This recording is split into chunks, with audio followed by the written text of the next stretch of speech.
अस्सलाम वालेकुम। इस वीडियो में बात करेंगे मल्टीपल एंडोक्राइन न्यूप्लेजिया सिंड्रोम्स की, MEN सिंड्रोम्स की बात करेंगे, जिसकी हम पिछली काफ़ी वीडियोस में हम इनका जिक्र करते थे, तो अब हम इसको इन डिटेल पढ़ लेते हैं ये असल में होते क्या हैं। दीज मैन सिंड्रोम्स या MEN syndromes they are a group of inherited diseases resulting from proliferative lesions like hyperplasias, adenomas, carcinomas, and they are of multiple endocrine organs, usually occur in younger ages। कि they arise in multiple endocrine organs either synchronously कि at the same time एक ही वक्त सारे organs में होने लग जाएँ, या मेटाक्रोनसली कि एट डिफरेंट टाइम्स, पहले एक ऑर्गन में हुआ फिर दूसरे में फिर तीसरे में एंड सो ऑन। कि even in one organ if it affects only one organ the tumours are multifocal. They are preceded by an asymptomatic stage of hyperplasia involving the cell of origin and these tumours are usually more aggressive and they have higher chances of recurrence. सबसे पहले हम MEN type 1 की बात करते हैं, which is also known as Werner syndrome. It is very rare, लेकिन इसका याद रखना है कि इट इज़, इसको हम 3 पीस से भी क्या कहते हैं वो करते हैं, इसका बेसिकली निमोनिक बनाया हुआ है। 3 पीस से भी हम इसको क्या कहते हैं याद कर सकते हैं। 3 पीस इसलिए क्योंकि इसमें जो 3 ऑर्गन्स इन्वॉल्व होते हैं, their name start with piece. Parathyroid, pancreas और पिट्यूटरी ग्लैंड की इसमें इन्वॉल्वमेंट होती है। पैराथायरॉयड की क्या इन्वॉल्वमेंट होती है, उसमें प्राइमरी हाइपर पैराथायरॉयडिज्म हो चुका होता है। यूजली जिन लोगों को MEN1 का सिंड्रोम होते हैं उनमें अराउंड 40 to 50 तक एज तक प्राइमरी हाइपर पैराथायरॉयडिज्म होने लग जाता है। And that includes both parathyroid abnormalities कौन कौन सी होती हैं, हाइपरप्लेजिया और एडिनोमा दोनों हुई भी होती हैं। पैंक्रियास की बात करें, पैंक्रियास की काफ़ी अग्रेसिव हमको मिलती हैं presentations with metastatic disease, multiple micro adenomas मिलते हैं। और ज़्यादातर जो MEN1 के अंदर पैंक्रियास की वो ट्यूमर्स आते हैं वो फंक्शनल होते हैं, लेकिन कुछ ऐसी भी कंडीशंस देखी गई हैं जो MEN1 के अंदर आती हैं पैंक्रियास की conditions, which are not associated with hyper secretion of क्या कहते हैं हार्मोन्स, या not associated with functionality of the pancreas. कौन सी दो कंडीशंस आती हैं, insulinoma and Zollinger Ellison syndrome which is associated with gastrinoma and insulinoma is associated with hypoglycemia and neurologic manifestations कि ये भी MEN1 के अंदर आता है। पिट्यूटरी से अगर हम बात करें तो उसमें प्रोलैक्टिनोमा आते हैं, एक और पी से हम याद रख सकते हैं। एंड कभी कभी कुछ पेशेंट्स में एक्रोमेगेली भी डेवलप हो जाती है। और आजकल ये देखा जा रहा है कि अब 3 पीस के अलावा एक और ऑर्गन निकला है जिसका नाम पी से नहीं शुरू होता, वो है डुओडेनम। के duodenum is also a common site of gastrinomas in individuals with MEN1 syndrome.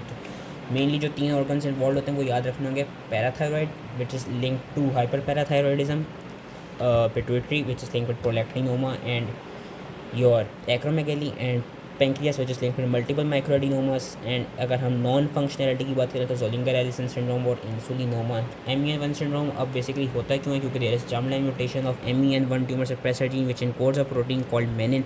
मेनिन क्या है, मेनिन is basically a component of several different transcriptional factor complexes and depending upon its binding partner ये या तो प्रोमोट करती है ट्यूमरीजेनेसिस को या ये इनहिबिट करती है ट्यूमरीजेनेसिस को। मतलब कि ट्यूमर की प्रोडक्शन को या तो प्रोमोट करेगी या इनहिबिट करेगी। तो even though it's a tumour suppressor, लेकिन ये एक वेरी आयरॉनिक सी चीज़ ही गई है कि ट्यूमरीजेनेसिस को प्रोमोट भी कर सकती है।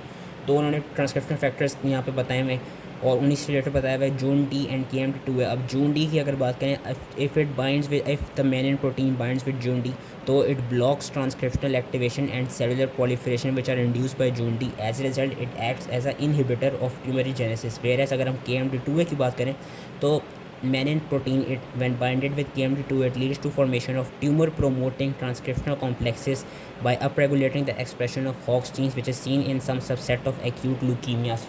कि इसमें क्या है, ये इसमें as a promoter of tumorigenesis act कर रही होती है। तो बेसिकली MEN1 सिंड्रोम होता है क्यों, क्योंकि इसकी जर्मलाइन म्यूटेशन हो चुकी होती है।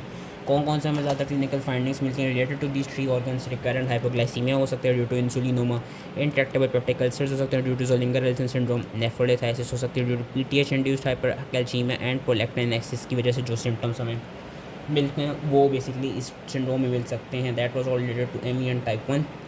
अगर हम बात करते हैं MEN टाइप 2 की, जिसको हमने फर्दर सब क्लासीफाई किया हुआ MEN2A, 2B एंड MEN4 में। 2A की बात करें which is also known as Sipple syndrome. It is characterised by pheochromocytoma, medullary carcinoma of thyroid and parathyroid hyperplasia. ये 3 कंडीशंस MEN2A में मिलती हैं, जिसमें 100% ऑफ द टाइम मतलब कि हमेशा मेडुलरी कार्सिनोमा ऑफ थायराइड मिलता है जो कि मल्टीफोकल होता है। और हमने मेडुलरी कार्सिनोमा ऑफ थायराइड की वीडियो में भी पढ़ा था कि it arises from a foci of C cell hyperplasia in the adjacent thyroid. हमने पढ़ा था कि जो फेमिलियल केसेस होते हैं उनको डिटेक्ट करने का तरीका ये है कि उनमें प्रिकर्सर लीजन ये मिल होगा कि they would be arising from foci of C cell hyperplasia in the normal adjacent thyroid parenchyma. काफ़ी एग्रेसिव होता है। 40 to 50% केसेस में उनको फियोक्रोमोसाइटोमा भी मिल रहा होता है which are bilateral and they also arise, they may arise in the extra adrenal sites. And जो पैराथायरॉयड हाइपरप्लेजिया होता है and evidence of hypercalcaemia and renal stones related to hyper parathyroidism, वो सिर्फ 10 to 20% पेशेंट में मिलता है। इसमें कौन सी जेनेटिक म्यूटेशन आती है वो हमने मेडुलरी कार्सिनोमा ऑफ थायराइड में भी पढ़ी थी आई बिलीव। इसमें germline gain of function mutation हो चुकी होती है रैट प्रोटोऑन्कोजीन की।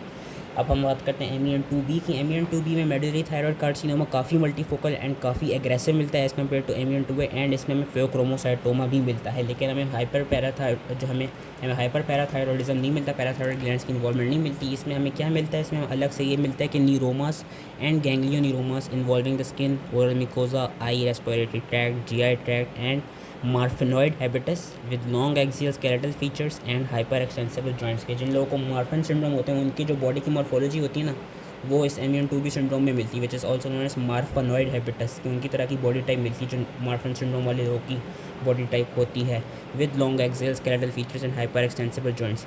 इसमें भी रेड जीन का ही मसला था, लेकिन इसमें मसला क्या होता है, there is germline missense mutation which leads to single amino acid change in your RET gene कि there is constitutive activation of RET even in the absence of ligand.